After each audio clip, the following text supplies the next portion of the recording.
Libna News. Ce 14 juillet, Paris a organisé bien plus qu'un défilé militaire.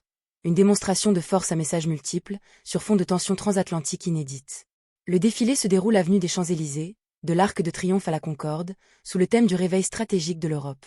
Fait rare, l'armée française a défilé en ordre de bataille, c'est-à-dire selon l'ordre théorique de déploiement d'une force sur un théâtre d'opération, du renseignement jusqu'au ravitaillement, et la majorité des troupes portaient la tenue de combat plutôt que la tenue d'apparat.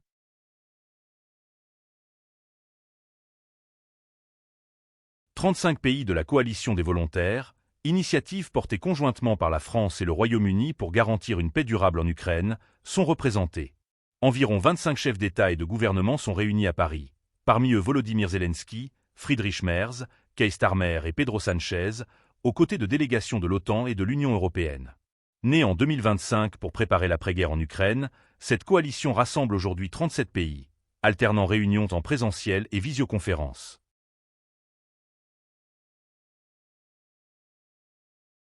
Volodymyr Zelensky et son épouse Olena Zelenska prennent place dans la tribune présidentielle, longuement applaudie. Nous remercions la France pour son soutien historique, déclare le président ukrainien, dont les militaires défilent pour la première fois lors d'un 14 juillet. Un symbole fort après plus de 4 ans de guerre contre la Russie.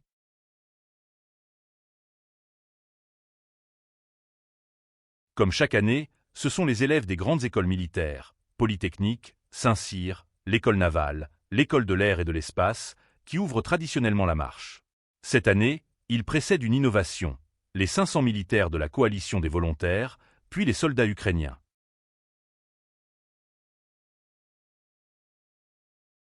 « 500 militaires des pays de la coalition ouvrent la marche, suivis de 25 soldats ukrainiens.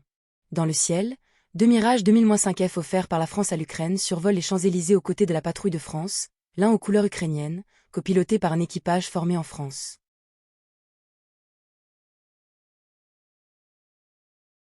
6700 militaires à pied, 98 avions, 31 hélicoptères, plus de 300 véhicules motorisés et 193 chevaux de la garde républicaine. L'un des plus grands défilés de la VE République, pensé comme une vitrine de la puissance militaire française et européenne. Un format XXL, avec davantage de troupes au sol et d'aéronefs dans le ciel que lors des éditions précédentes.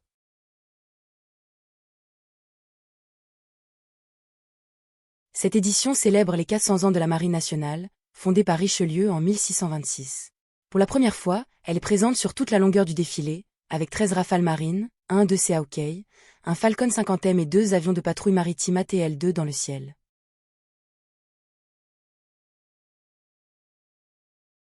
Le défilé aérien regorge de symboles. La patrouille de France ouvre le ciel en formation Big Nine, 9 Alpha Jets tissant un ruban bleu-blanc-rouge au-dessus de Paris. Plus tard, 13 Rafales marines et un avion radar E-2C Hawkey dessinent une ancre de marine, clin d'œil direct aux 400 ans de la Marine nationale.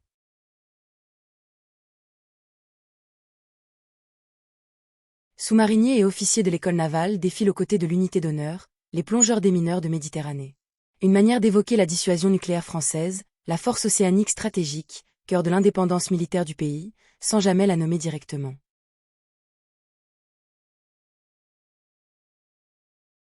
Autre première, l'escadron de drones du 1er régiment d'infanterie de marine est présenté publiquement pour la première fois.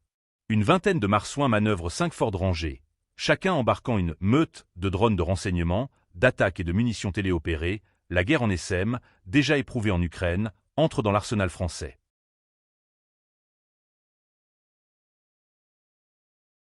Côté mer, la flottille 36F présente le drone naval S-100, conçu pour la surveillance, la reconnaissance et l'acquisition d'objectifs. Une façon de montrer que la guerre navale de demain se prépare aussi sans équipage, à l'image de ce qui se joue déjà en mer Noire.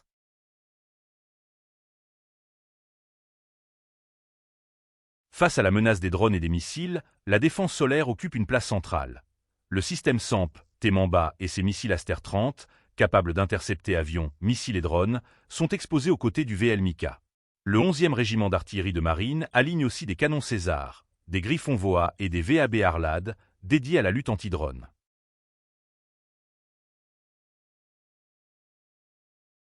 Dissuasion nucléaire, drones, défense solaire, guerre électronique, chars de nouvelle génération, en un seul défilé, la France affiche sa capacité à répondre à tous les niveaux de conflit, du terrorisme à l'affrontement de haute intensité entre puissances. Une gamme complète que peu d'armées européennes peuvent revendiquer aujourd'hui.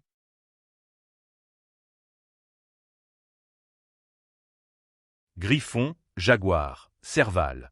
Plus de 70 véhicules blindés nouvelle génération défilent, portés par le programme Scorpion.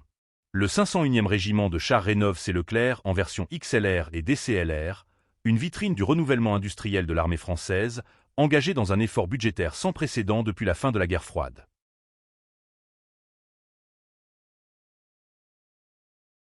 En multipliant les moyens visibles, la France adresse un message de dissuasion directe à la Russie.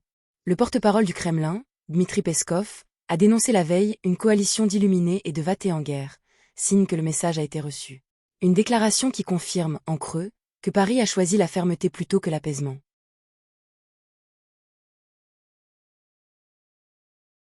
Le défilé intervient alors que Donald Trump a relancé ses menaces d'un retrait des quelques 100 000 soldats américains stationnés en Europe pour les redéployer vers le Pacifique. Lors du sommet de l'OTAN à Ankara début juillet, les membres de l'Alliance se sont engagés à porter leurs dépenses militaires de près de 120 milliards de dollars supplémentaires.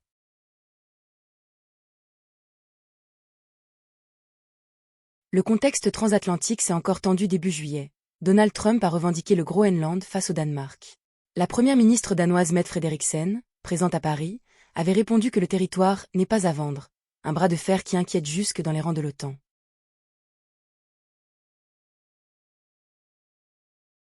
Dans ce contexte, la France cherche à s'imposer comme le pilier militaire d'une défense européenne plus autonome, moins dépendante du parapluie américain. L'Allemagne, de son côté, ambitionne de devenir la première puissance militaire conventionnelle du continent d'ici 2035, deux visions qui se complètent, mais se concurrencent aussi.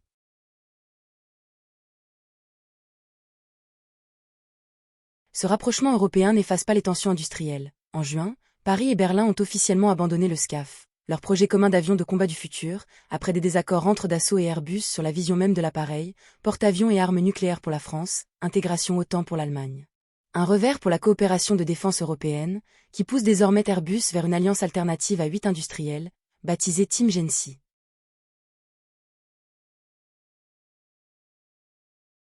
Signe notable, le Royaume-Uni, sorti de l'Union européenne, coporte pourtant la coalition des volontaires aux côtés de la France. Un partenariat qui rappelle une alliance plus ancienne que l'UE elle-même, celle scellée par l'entente cordiale il y a plus d'un siècle, et que ni le Brexit ni les désaccords industriels n'ont rompu.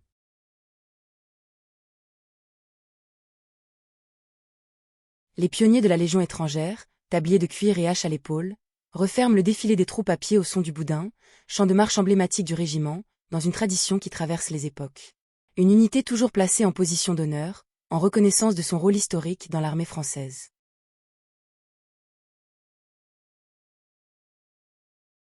Le défilé s'achève sur une note sobre et solennelle. Les 193 chevaux de la garde républicaine ferment la marche, puis la musique de la Marine nationale s'associe aux bagades de l'Anne Bioué, dont les sonorités bretonnes évoquent l'ancrage maritime, pour une marche militaire composée spécialement pour les 400 ans de la Marine. Des jeunes engagés déploient ensuite un immense drapeau français, entouré de ceux des nations invitées.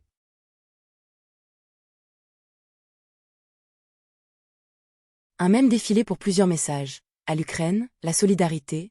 À la Russie, la dissuasion. Aux Européens, l'exemple à suivre. À Washington, la démonstration qu'une autonomie européenne est possible. Un exercice d'équilibriste diplomatique et militaire, mené en une seule matinée sur les Champs-Élysées.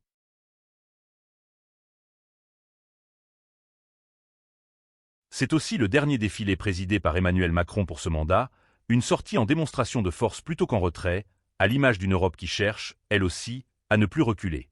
Une image forte pour conclure un mandat marqué par la guerre en Ukraine et le retour des tensions entre grandes puissances.